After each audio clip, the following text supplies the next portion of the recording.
gráficas que quizá las personas que son más legas no entiendan del todo bien y me voy a permitirme durante un minuto explicarlo. Hay un efecto de los fármacos que se llama el efecto placebo y es importante que entiendan ustedes qué quiere decir.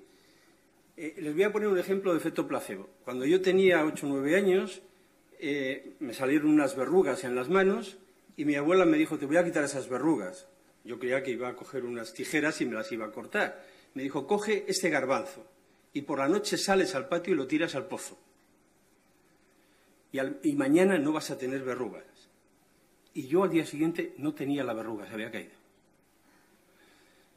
Evidentemente no creo que nadie piense que los garbanzos tirados al pozo quitan las verrugas. Fui yo el que lo hice.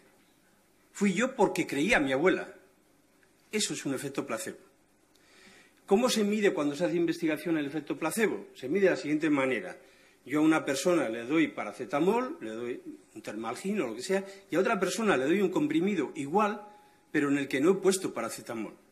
Es igual, tiene talco, tiene excipientes, pero no tiene el fármaco activo. Ustedes no se imaginan lo capaz que es de generar una respuesta en cualquiera de nosotros un placebo. ¿Qué es esto? Es algo que no tiene componente terapéutico. Es increíble. El placebo puede hacer que a mí me saquen una muela sin dolor, sin nada, sin ningún dolor. El placebo puede curar, en el término que entendemos curar, cualquier enfermedad, excepto probablemente la epilepsia. Y lo que me interesa a mí es saber si un fármaco es más eficaz que el placebo.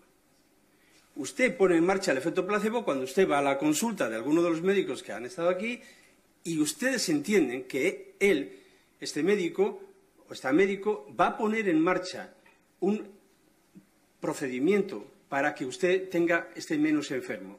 Usted confía en eso y de repente usted pone en marcha con todo su organismo una capacidad de respuesta que ni siquiera usted se imagina que tiene. Eso es el placebo. La pregunta ahora es: ¿de estos fármacos que estamos estudiando son más eficaces que el placebo en el tratamiento de la artrosis? Porque quitan el dolor, claro, como el garbanzo me quitó a mí la verruga, pero son capaces de ser más activos que el placebo, que es muy activo.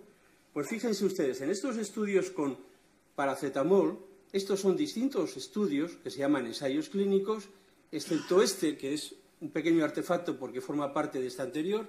Ninguno de los estudios realizados en la clínica han demostrado que el placebo es más eficaz, que el paracetamol es más eficaz que el placebo.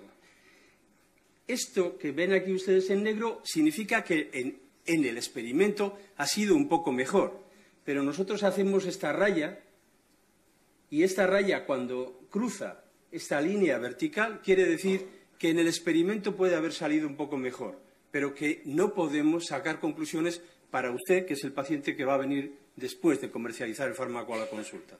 Si esta raya significa que usted, cuando venga, no sabemos cómo va a responder. En general, se entiende que de todos los estudios que hay, el paracetamol puede ser un poquito mejor que placebo. Y algunas personas responden, y algunas personas responden a placebo. Pero en general es poco, realmente poco eficaz. ¿Hay fármacos más eficaces? Sí, los antiinflamatorios. Los fármacos antiinflamatorios que ustedes conocen y habrán tomado por artrosis o por cualquier tipo de dolor, de cualquier tipo. El problema es que con paracetamol, en el borrador que hizo el grupo NICE británico, decía: no hay que ofrecer el paracetamol a un paciente con artrosis, porque es muy poco eficaz y porque puede tener muchos efectos adversos. Es curioso que esto era en el borrador. Este es en el draft, el borrador. Cuando ha salido el documento definitivo, han quitado esto y han seguido poniendo el paracetamol. Muy bien. El argumento que tenían, los argumentos para llegar a esta conclusión, iban en la dirección que yo les estaba diciendo a ustedes. Se ha dicho antes que en el estudio ArtroK se decía que el 70% de pacientes tomaban analgésicos, otros 70% AINE, y como 140% no puede ser verdad, pues es que un 40% estaban tomando los dos.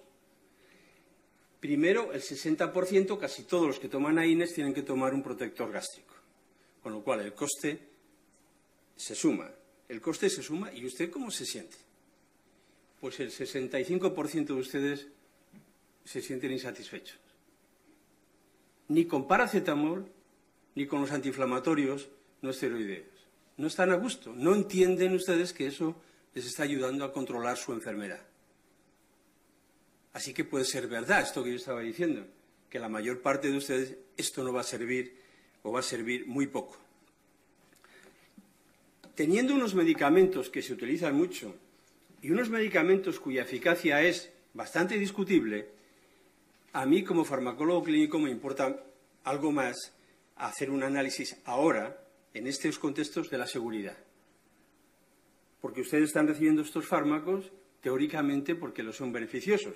El beneficio en el 65% de ustedes es suficientemente bajo como para que no estén a gusto. Mire, los antiinflamatorios no esteroideos, la aspirina, el Voltaren, el diclofenaco, el ibuprofeno, todos estos fármacos, en un estudio que se hizo, se publicó en el año 1999 en Estados Unidos, de 7 causas posibles de mortalidad en Estados Unidos eran la tercera. Durante estos años, un total de 16.500 pacientes con artritis o artrosis murieron por los problemas digestivos de los antiinflamatorios no esteroideos, fundamentalmente por hemorragias digestivas. Cuando esto se comunica y esto se conoce, entonces dicen, hombre, a todas las personas que podamos va a haber que protegerles. Y por eso estaban todos estos pacientes con protectores gástricos.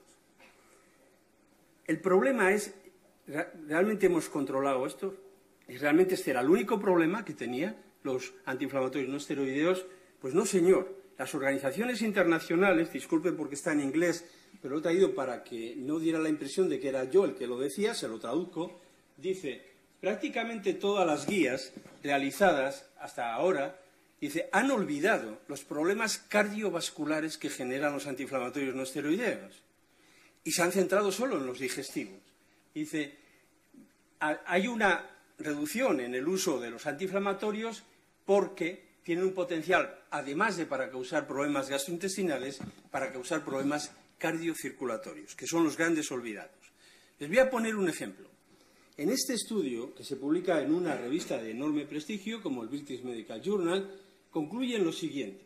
Hacen una revisión de tratamiento con antiinflamatorios a más de 100.000 pacientes.